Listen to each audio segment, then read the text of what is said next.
You're now listening to the Fullerton Unfiltered podcast. Straightforward, no nonsense business advice. Completely unfiltered. Grow your business. Grow your life. Now, here's your host, Brian Fullerton.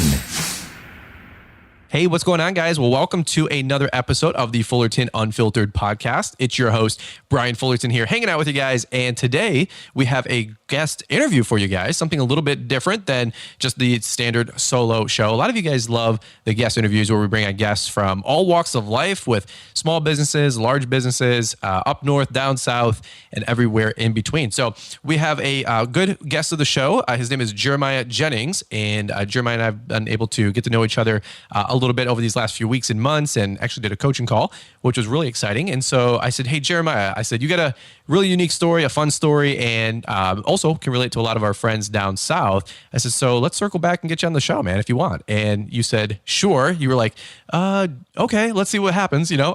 So, but any which way, you're excited to be here with us today. So why don't you just take it away for a quick minute and maybe introduce yourself and get these guys up to speed what your business looks like.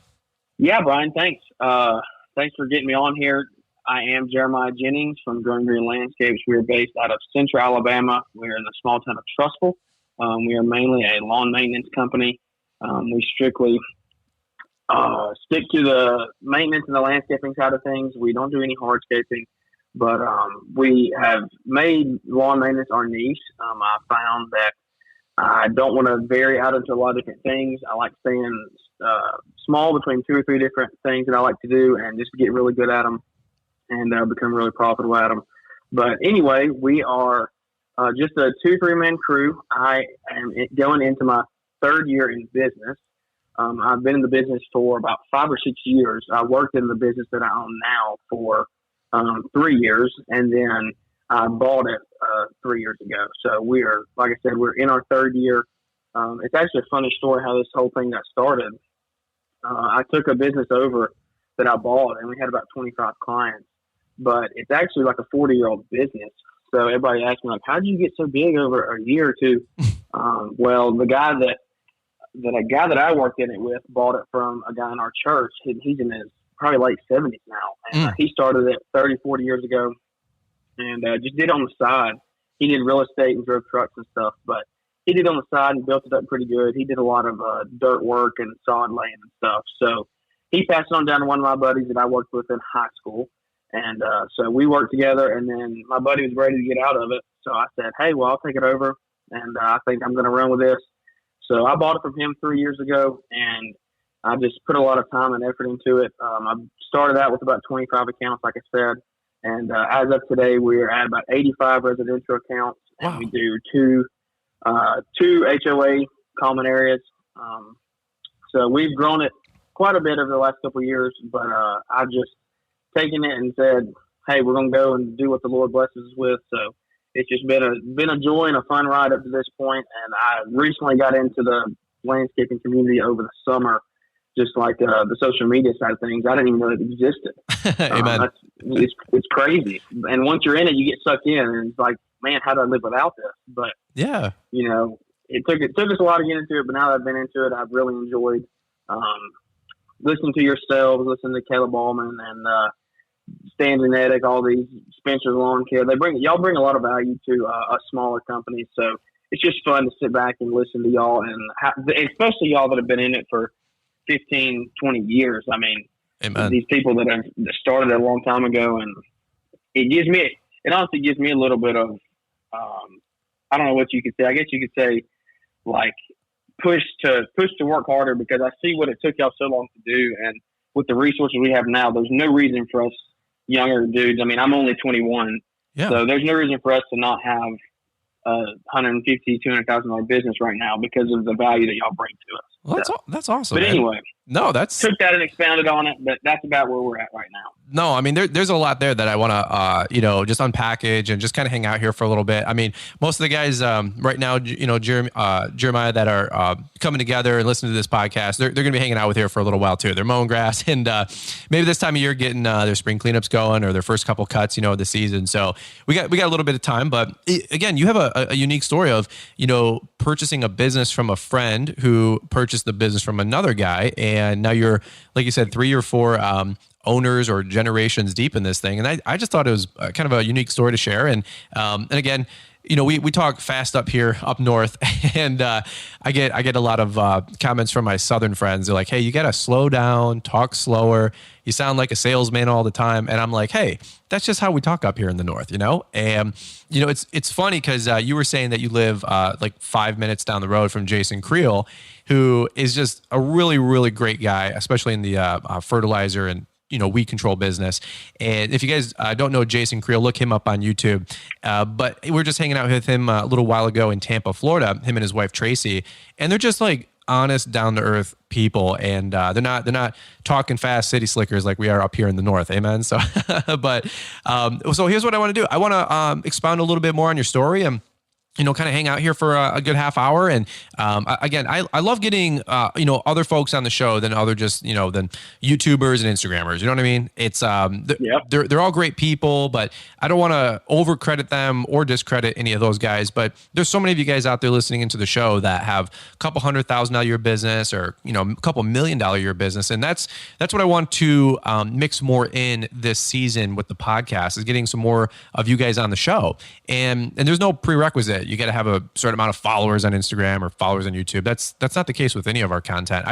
My podcast is, hey, say something good. If you got a good story, you got a good perspective, you got things going on. I want to get around people who have the smoke of fire, the smoke of battle on them, and somebody who's got it going on, and somebody who's making it happen, and they have a good attitude, and they're not victim mentality or whining. That's the point of the show, is to give you guys that little daily booster, right?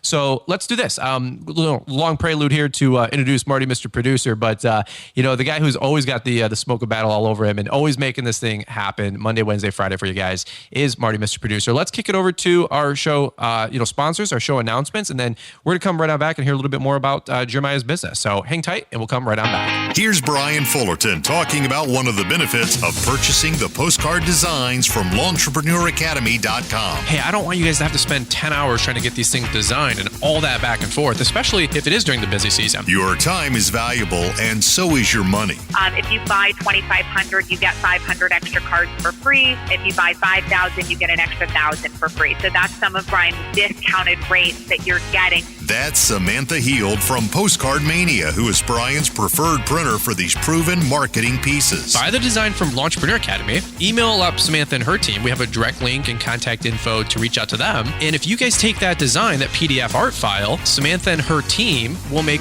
minor edits for free. Yep, for free. We're doing it for free. So if you want more customers and discounted pricing on printing, then the proven postcard designs and templates at entrepreneuracademy.com is the way to go. Because of the fact that we print all of our own stuff in-house, there are certain tiers and quantities for us that it make more sense where you guys are getting better price breaks. Catch Brian's full interview with Samantha on episode 173 and crush your marketing efforts with 11 new postcard designs to go along with the 4 seasonal card designs from last year.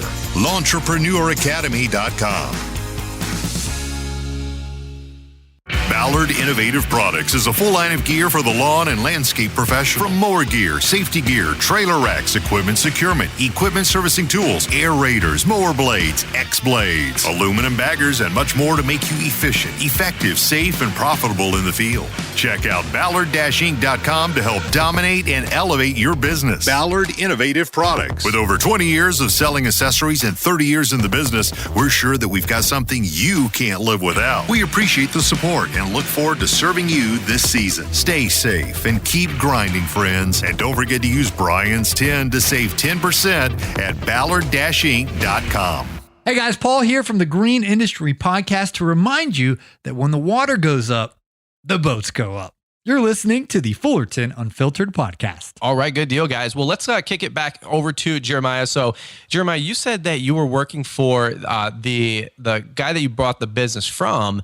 You were working for him for 3 years before, or were you working in the industry for a few years before you purchased the current business?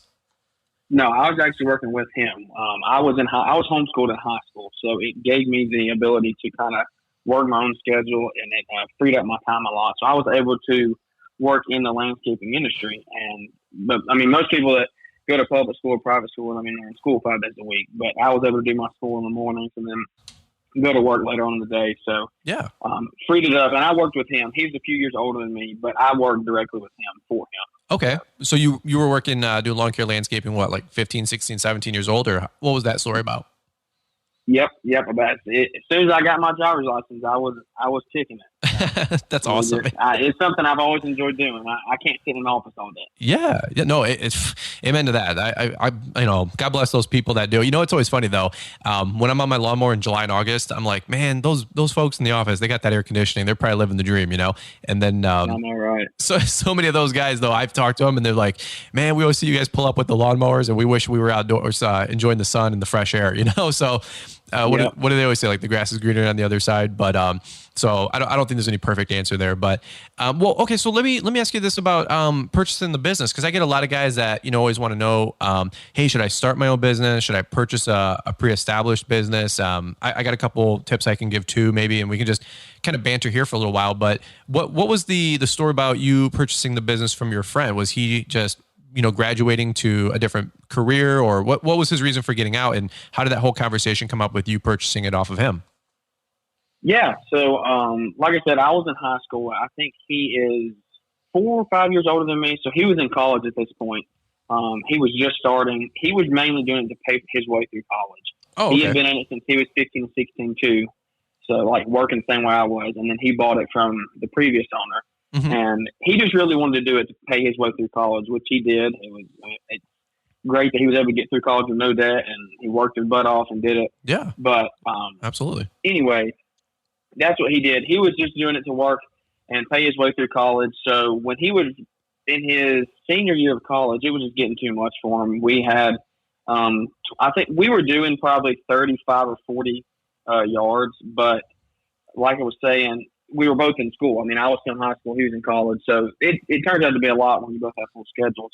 Absolutely. That is a lot. That's a big workload. Mm-hmm. Yeah. So he got overwhelmed with it, and he was ready to get out of it. So I took it over. I just said, hey, man, let me buy it from you. And if you don't want any more, I want to stay in this. I went to college for 1 year, freshman year, straight out of high school. I went for just 2 semesters, and I said, hey, this ain't for me. It's just not for me. I wanted to work outside, work with my hands. I was good at it. I enjoyed doing it. So I said, hey, I'll purchase this from you and take it over, just kind of relieve you of the stress. And then this way I'll be able to have a smooth transition because, like I said, I've been working with him. So all of the previous clients already knew me from being on the properties and just seeing me around the neighborhood and stuff. So they already knew me. So I was able to retain, I think, like I said, we were doing probably 35. I think I retained between 25 and 30 of those clients. So I was able to retain a lot of them, I think had to do with the fact that I was already working with him and they knew my face and knew that I stood behind my work and I did good work. Right. That's where I think it could probably hurt you coming in buying a business from somebody who has no relationship to you. I think you could end up losing more clients that way. But it was a very smooth transition for us. It couldn't have worked out better. It was the Lord worked it out where it ended up perfect. It was the end of the season, so I took it over going into the winter.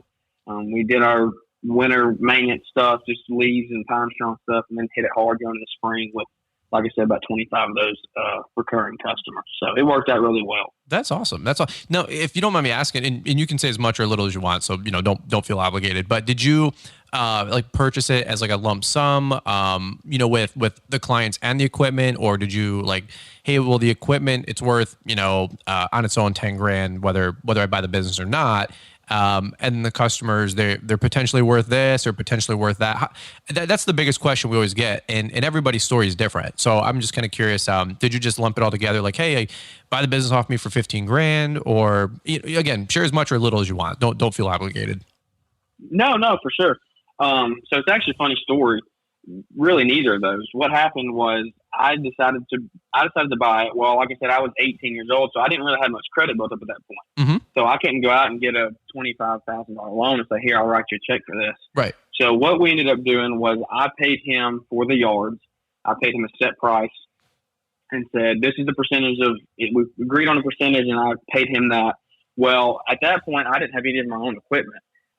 So he still had the truck and the trailer and all the weed eaters and all that stuff. So I purchased the yard, but then I said, hey, can I rent this equipment back from you? Because he didn't want to get rid of his equipment. Oh, okay. Okay. He used it around his house and stuff. So he wanted to keep it.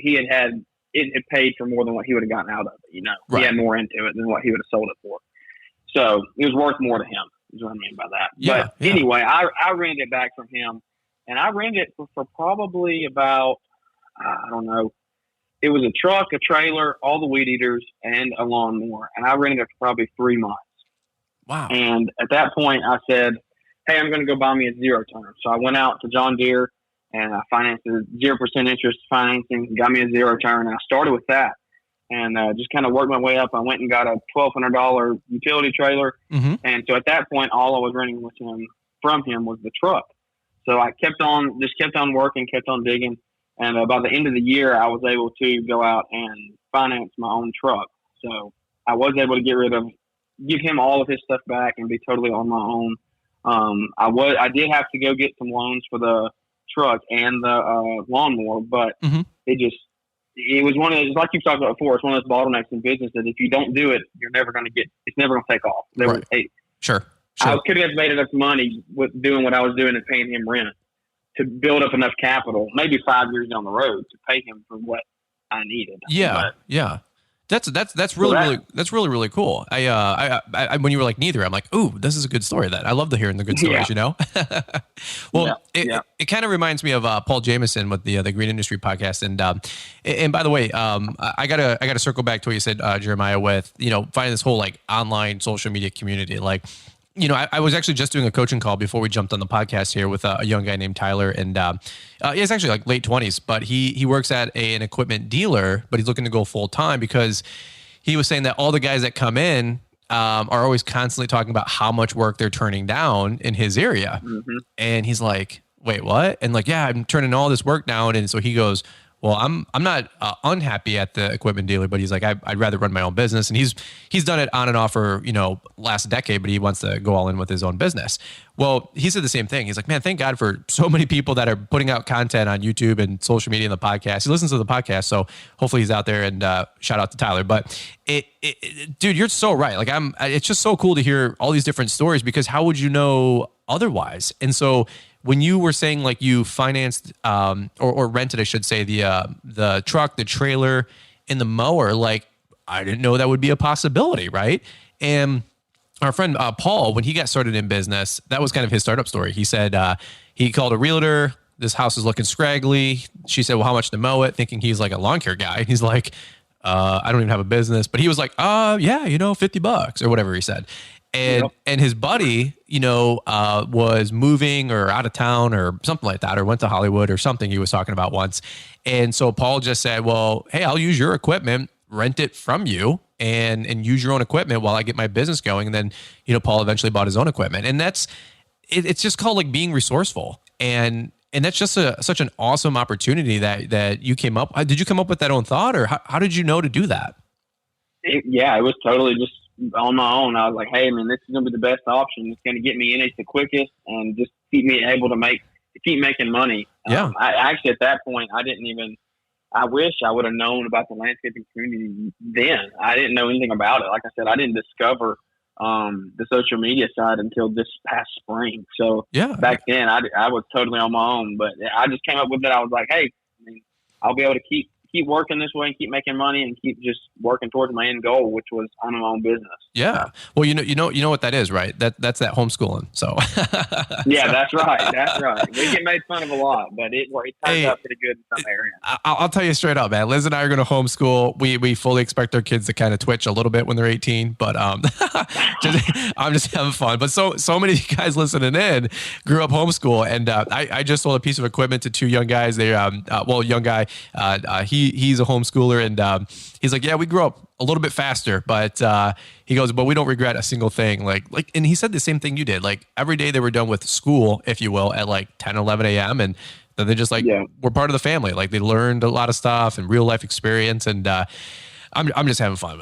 Liz and I fully plan to homeschool, and we can't wait. But the school systems nowadays. It's a great option. I would never have gone back to public school. I was in private school before I started homeschooling. I would have never gone back if I had the chance. So yeah. Homeschool is definitely a lot different than it used to be. Yeah. A lot of people don't know that, but it is. It's growing like crazy because everybody's sick and tired of the school systems and the politics and I'm not even going to get into it, man. But yeah, we're turning it into an education podcast instead of landscape. Yeah, exactly. Well, hey, it's lawns, lessons, life, so I'm sure it's somewhere between there, right? That's right. That's why we get that ability to talk about whatever's relevant, right? But half of these guys listening to man, they're all not in agreement anyway. So, but well, here's what I want to do is let's do this. I'm going to get the notorious sip of water. I got my full bottle of Essentia here, and a little plug for those guys that don't pay me. But what I want to do is talk to you a little bit more about how you took the company from 25 to 85 clients, because in just a short period of time, it sounds like 12, 18, maybe 24 months, you decided to go all in with this thing and really bump it up a notch. And to me, that means, taking the business from doing 20, 40, 50, 60,000 a year to doubling that revenue. I'm sure you're over six figures now. And that's pretty impressive for a 20, 21, 22-year-old young man. So I want to, if you got a few more minutes, you want to hang out with us and talk a little bit more about that evolution of your business? Yeah, I'm ready to keep on going. Amen, brother. Well, let's do this. Well, I'm going to get a sip of water here. Let's kick it back over to Marty, hear from the show announcements, the show sponsors, and then we're going to come right on back. Thank you, Brian. We are incredibly grateful to have Corey Ballard and Ballard Products sponsoring today's podcast. Also, we received a powerful testimony this week from our friends over at Postcard Mania. They conduct a lot of follow-up on their customer campaigns and recently got a case study back from one of Brian's referrals who used the postcard training program over at entrepreneuracademy.com. They decided to do a direct mail out using Brian's design, and with the help of Postcard Mania, Cochran Lawn Care, which is not too far from my old stomping grounds in Huntsville, Alabama. They're over in Owens Crossroads, Alabama. They mailed out 1,920 landscaping postcards. The results? 3 new clients and $3,900 in immediate revenue. And of course, we all know that a lot of new customers usually become long-term clients with all that great residual income. And as I understand it, they still have one more mail out to go. So congrats to Cochran Lawn Care. Let's make your postcard campaign the next success story. And it all starts over at launchpreneuracademy.com. And yes, time is also running out on the whole ball of wax promotion. So while you're on the website, take a moment or two, watch Brian's short explainer video on why getting the whole ball of wax before the end of the month is something you should seriously consider. All right, Jeremiah, so let's jump right back into it. We won't waste any extra time here. So with the business, you took it over and you had an established business just to get people back up to speed that you purchased from a friend who purchased it from another guy. And by the way, this a thought I was thinking while I was having a sip of water was, how cool is it that that business has been able to be sold and transferred, if you will, 2 or 3 or whatever 4 times now? If you would have just named it Brian's Lawn Care, not to throw myself under the bus, but that's a little bit harder of a business to sell or transfer versus, green again, or growing green, landscapes, these more generic businesses that sound like a large company, like the Brylars, the Brightviews, the Uniteds. Like if United does $1 billion in sales and some investment company came over and bought it, they wouldn't know that United got bought out and it's a different owner, right? So there's something to be said for all of you guys that are kind of new to the show. Thanks for listening. Thanks for jumping on the bandwagon, and thanks for leaving those all important 5-star ratings and reviews. But what we tell you guys when you're just starting your business is to kind of go with a more broad name, like if you're in a region, like we're in Huron Valley region, and call it Huron Valley Landscapes or Huron Valley Lawn Care, because that name can be sold and transferred off. And as Nick Carlson always says, you're building an asset, not an ATM. And so this business, you should hopefully one day be able to sell. And I think I could still sell my business, but it's going to be really tough the next week or the next season when people, have Brian's Lawn Maintenance. If I sold it, they're going to go, well, hey, where's Brian? So you're doing it right. And I didn't mean to interrupt you. I can take that and add another point to it is like you've talked about before is even if I'm not selling it, there's a day that I'm not going to want to be out there riding on a lawnmower. I'm going to be doing stuff in the office and they won't see me. So Amen. If it says Brian on the truck, they're going to expect Brian to be in the yard. If it says Jeremiah, they're going to expect Jeremiah to come knock on the door when something goes wrong. Right. But being able to, like I said, having Growing Green Landscapes, any employees can go up and they're not expecting to see me on property. That's so awesome. Which I think you get stuck with a lot having your own name in it. Amen to that. And if you guys are, if you know you're Kyle and it's Kyle's Lawn Care, don't beat yourself up.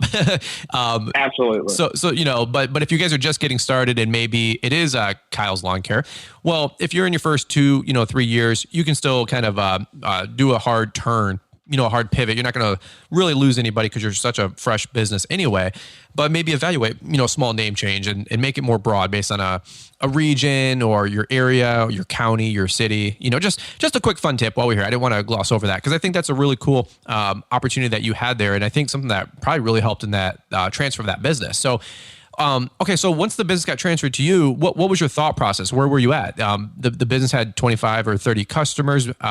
You were taking it over. You were ready to work hard. So was your goal to take this thing to a certain income goal, certain customer goal? What was the thought process? And by the way, you're 20 at this time? When I took it over, I was 19. 19. Yeah, that's awesome. 19. Yeah. I just turned 21 this past November. So kind of when I took it over, I'm going to try to take a long story and condense it. I didn't really know what I wanted to do. I just knew that I couldn't sit in the office all day, and I enjoyed what I was doing. Mm-hmm. So I said I was dating my wife now. We were dating, and we were pretty set that we knew we were going to be married. So I was like, well, I've got her to provide for. We're going to have a family together. So I need to take this thing and make it where I can provide for my family, have a good life, and just do the things that I want to do in life. I want to be able to give generously whenever I can. I want to have that type of income where I'm not tied to paycheck to paycheck income, because I want to be able to give as much as I can give and go to the mission field as much as I can go to the mission field and just do the Lord's work when I'm not on the lawnmower, That's awesome. That's awesome. Anyway, when I took it over, I said, I'm going to take it and grow it, but I'm not going to do it with any advertising. And I might throw a twist in things. I actually, I don't know if you believe it, I tell you this, but this going into this spring is the first time I've advertised in the last 3 years. Wow. I've grown it. I've tripled it with zero advertisement at all. Okay. The only thing that I do is I have business cards. That's it. But I don't even put them out anywhere. I just give them to somebody if they ask for them. Down here in Alabama, it's a little different landscape and layout than up there up north. Up north there, I have a lot of tight neighborhoods, and you can be extremely route dense up there. Down here, where we are in Central Alabama, it's a little more rural. So we don't have like 6, 7, 8 neighborhoods with 200 plus houses in them, all right together. Right. Sure. So it's hard. It's honestly a little bit harder to advertise down here because you don't have those neighborhoods. You can go in and knock out 150 or 200 houses in a day, passing out postcards and flyers. So what we did is we just took it and we said, I'm going to provide the best quality work that we can provide, and we're going to see what happens. Well, going into that year, we worked hard. We went out there and we did the best we possibly could. We didn't leave a yard unless I was happy with it as my own yard. And we just really started spreading word of mouth. We have a lot of people in our church started picking up on our route. They asked us to come out and give them a quote. So we did that. And then their friends of friends, and just kind of word of mouth took us, and it kind of blew up.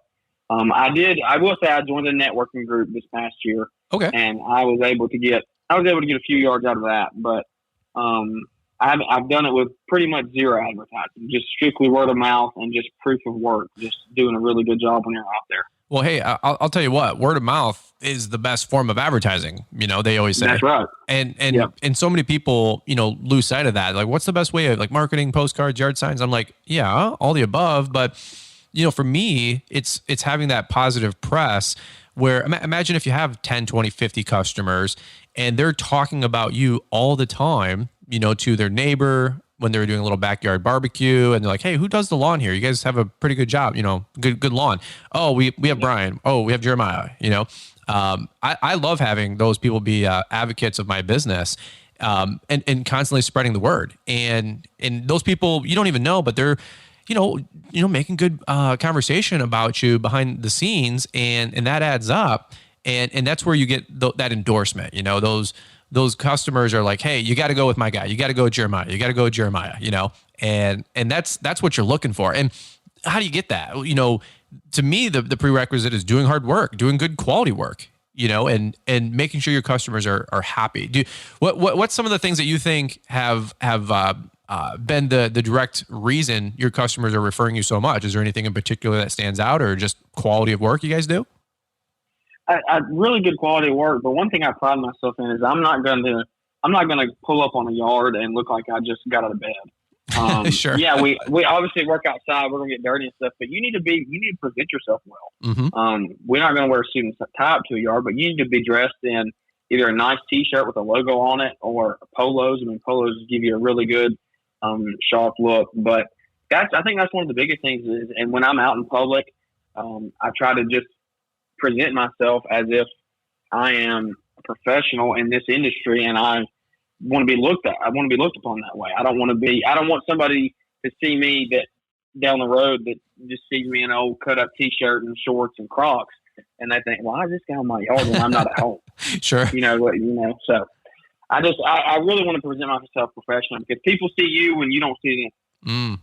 That's huge. And it's really refreshing to hear that from a younger guy like yourself at 21, because I totally agree, man. If you're wearing jeans that haven't been washed in 5 days, come on, we all get busy, but buy 5 pairs of jeans. You got 5 work days. Okay. They're $20, Exactly. some $20 Wranglers, man, at Walmart or wherever you guys go, or $50 jeans or whatever at Duluth. Okay.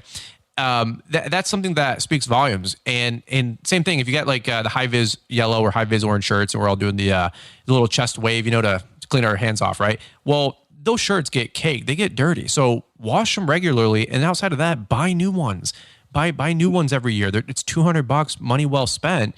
And like you said, you don't look like a hobo, Yeah. And that's investing back into the company. That's what people need to realize. Amen. And not to beat a dead horse, but a lot of you guys are, beard gang, you got the beard and that's cool.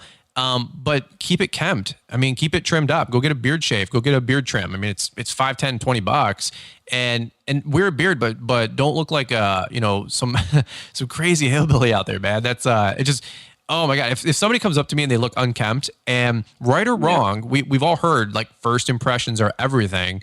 And same thing with like the dipping or the smoking, like, if you got your vice, God bless you. Like, we don't do any of that, but don't be carrying around a dip bottle in your back pocket. Like, whether you might like it, you might enjoy it, and you might say, well, I run my own business and that's my prerogative. Sure. But then don't call me on a coaching call and saying, man, I can't get any new customers. What's going on? Well, the writing's on the wall when you and your guys are, gotta, whatever, man. I don't want to beat anybody up, but if you're smoking on the property and they got kids on the property, like, come on, put 2 and 2 together. Think from what the customer's perspective, what that looks like or feels like. And so have that professional image always, and by the way, that doesn't just translate when you're on the customer's property. It's called being first class. If you go to the post office and you're in line, shipping out some invoices or something or whatever, and you're swearing up a storm to your guys on your phone. Well, you don't know that the person in front of you could be the HOA president of that HOA you've been trying to get. So exactly, watch your tongue, be professional, be kind, hold the door open for people, like be a classy community, and and if you're kind of weird like me, like hold the door open just to see people do that awkward jog, that little quick run, Yeah. Like find some guilty pleasure in it. Be like, hey, the further they're out, the better, hold it open for somebody 20 feet out and watch them do that awkward shuffle run, so I'm just having fun. But so 25 to almost 85 customers, tons of word of mouth. The prerequisites always doing good quality work. And then you added a couple guys. What did the guys come with the business, or did you add those guys over the last 12, 18 months, or what's the story there? No, I added the guys over the last couple of years. I started by myself, and I quickly realized that was not going to work. I worked myself to death for about a month. Yeah. I was doing it on my own, and I was still in school, so that didn't work. I hired one guy, and we made it through that winter, and I stuck with one guy through that next summer. I think it was the summer of 2019, and then coming into 20, I actually went up to 2 guys in the spring. And then mid-summer peak of summer of 20, this last summer, we were running me and 3 helpers, so a 4-man crew. Wow, that's awesome. Yeah. So what did that look like? 2 guys in the mowers, 2 guys trimming and blowing, or what did you guys have going on? Yeah, most of the time that's what it was. We had me and another guy on mowers, and then we 2 guys weed eating and stuff. It just depends on the size yard. Like I said, down here we're a little more rural, so we'll have some yards that'll be an acre, 2 acres, and then they'll be a little bigger.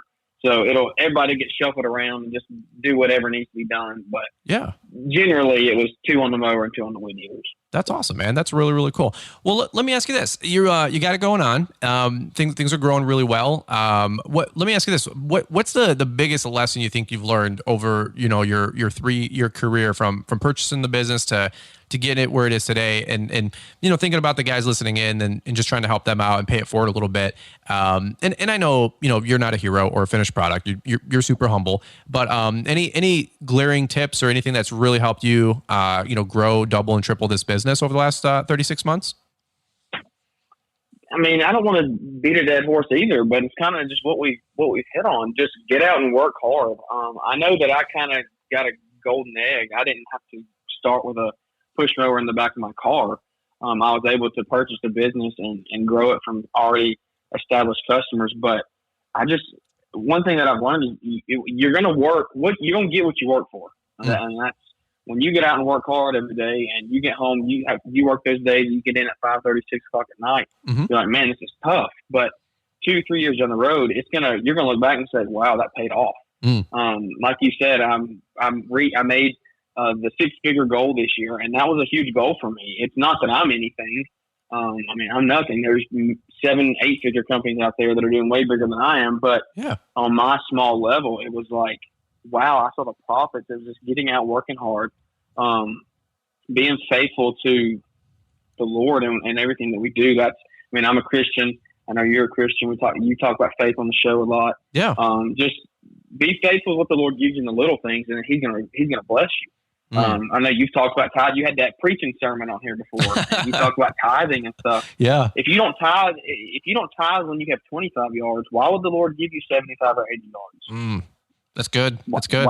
Why would He do that? Mm-hmm. The Bible says, "Be faithful in the little things, and then you'll succeed." Mm-hmm. He'll give you more. So, yeah, I will say that's a big thing. That's huge, dude. I forget what episode that was, but I was just like, look, I don't care. I'm just talking today, and I don't care what I don't care if I offend anybody anyway. But I was just like, look, you can't expect to make $50,000 a month if you're not going to tithe off that. If you're going to make $5,000 a month and not tithe off of that. Like, it's just exactly, you're not going to get promoted whether you like, and you don't have to subscribe to that. You don't have to believe that way.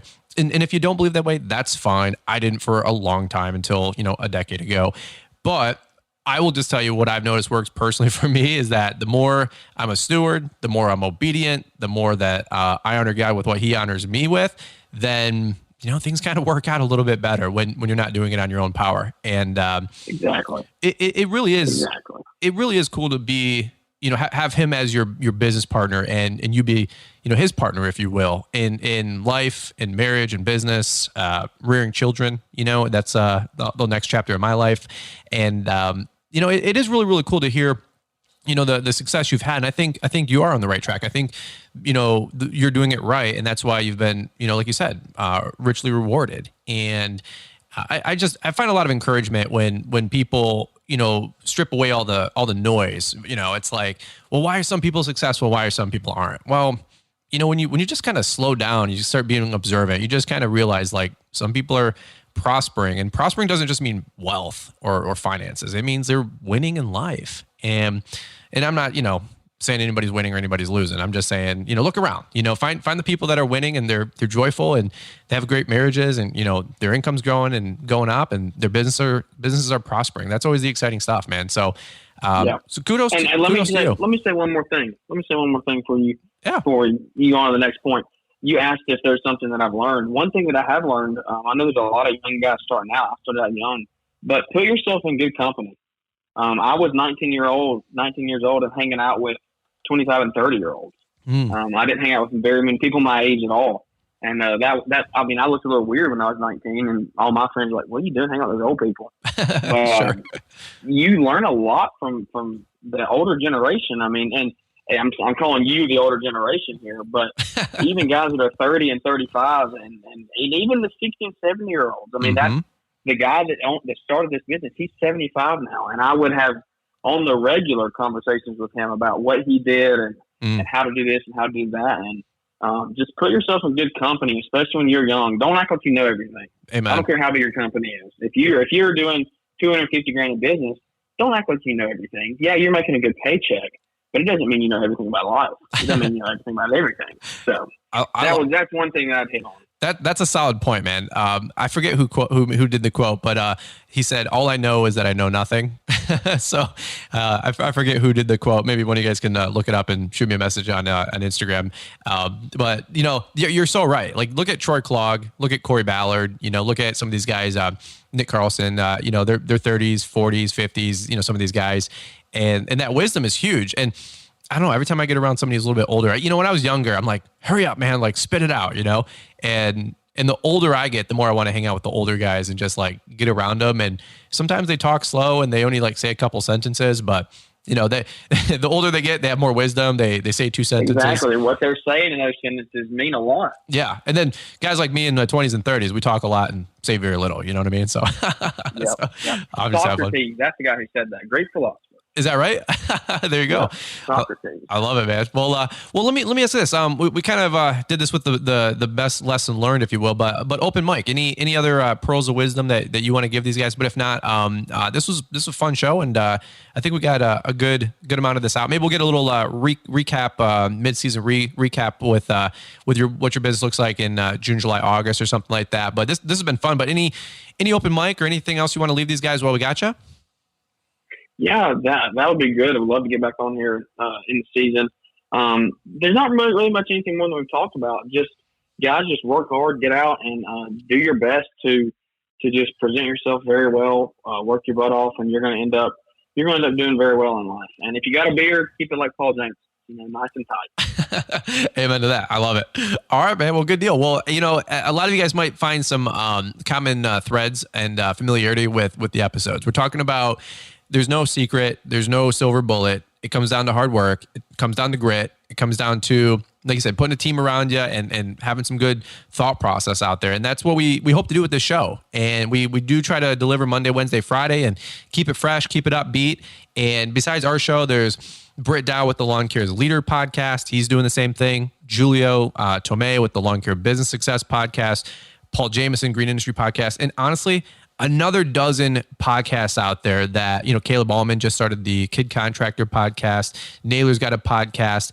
Guys, I don't think anybody's trying to be some self-righteous guru here with the podcast. Like, we're just regular dudes having fun and just trying to pay it forward and try to give those little pearls of wisdom from what we've all learned first person experience.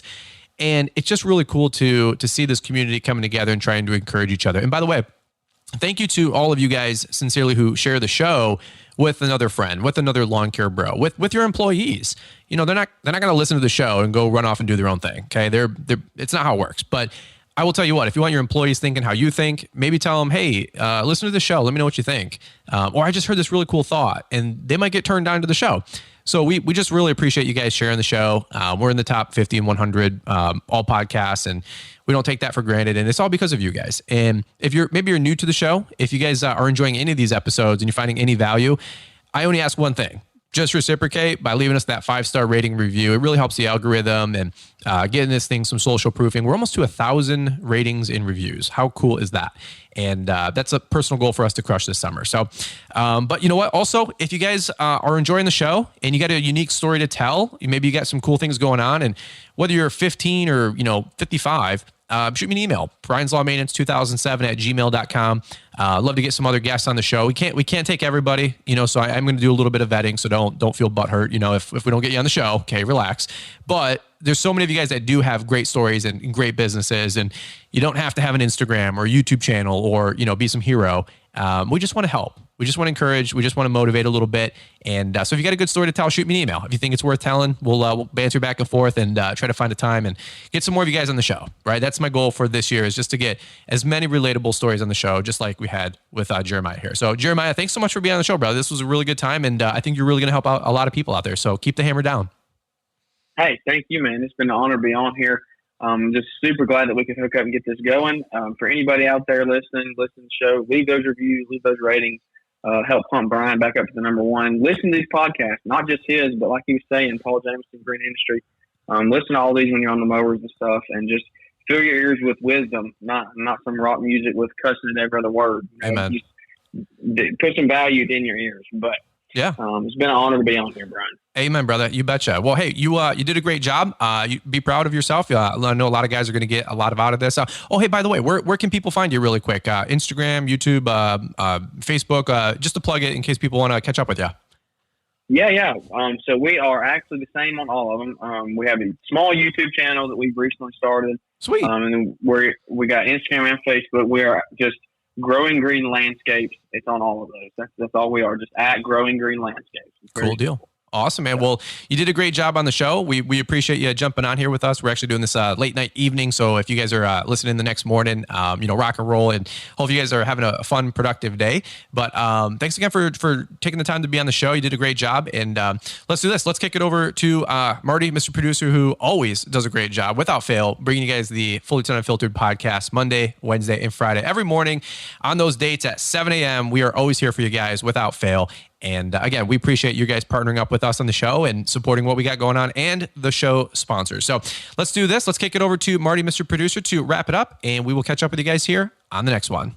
Ballard Innovative Products is a full line of gear for the lawn and landscape professional. From mower gear, safety gear, trailer racks, equipment securement, equipment servicing tools, aerators, mower blades, X-blades, aluminum baggers, and much more to make you efficient, effective, safe, and profitable in the field. Check out Ballard-Inc.com to help dominate and elevate your business. Ballard Innovative Products. With over 20 years of selling accessories and 30 years in the business, we're sure that we've got something you can't live without. We appreciate the support and look forward to serving you this season. Stay safe and keep grinding, friends. And don't forget to use Brian's 10 to save 10% at Ballard-Inc.com.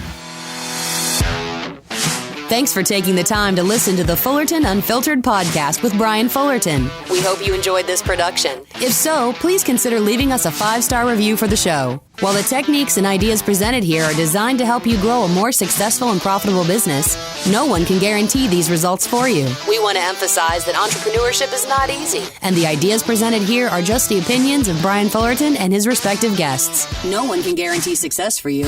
That being said, we hope the ideas presented here help you and motivate you to go on out there and crush it with your own business. Fullerton Unfiltered Podcast. Thanks for listening, and we hope to see you on the next episode. This has been a Brian Fullerton and Mr. Producer production.